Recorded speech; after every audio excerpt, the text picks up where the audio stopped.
ദുരന്ത ഭൂമിയിൽ കേരളം വിറങ്ങലിച്ചു നിൽക്കുകയാണ്.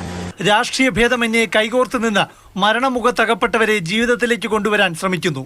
എത്ര പേർ മണ്ണിനടിയിലുണ്ടെന്ന് ഇപ്പോഴും നമുക്കറിയില്ല. ഉറ്റവരുടെ ജീവൻ രക്ഷിക്കാനാകുമെന്ന പ്രതീക്ഷയിൽ ഒരുപാട് ജനങ്ങളാണ് തടിച്ചുകൂടിയിരിക്കുന്നത്.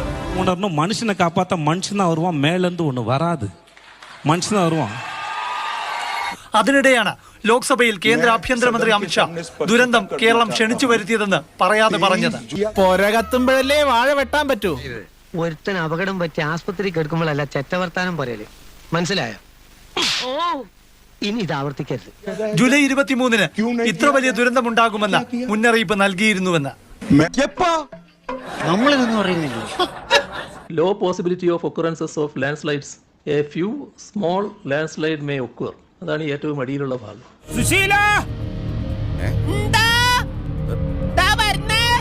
എല്ലാരും വിളിച്ചു. ഇതാണ് അന്ന് നമുക്ക് കിട്ടിയ മുന്നറിയിപ്പ്.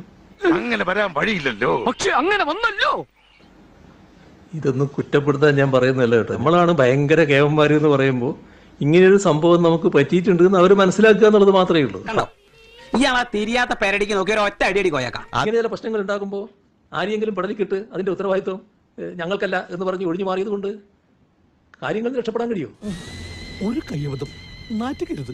ഇനി തോന്നിയാസം പറഞ്ഞു നടന്നാലുണ്ടല്ലോ നാട്ടിലടിച്ചാൻ സൂപ്പാക്കും. കാലാവസ്ഥാ വ്യതിയാനത്തിന്റെ ഭാഗമായി വന്നുകൊണ്ടിരിക്കുന്ന ദുരന്തങ്ങൾ അത് പ്രതിരോധിക്കുന്നതിനാവശ്യമായ ഫലപ്രദമായ നടപടികളിലേക്കാണ് കടക്കേണ്ടത്.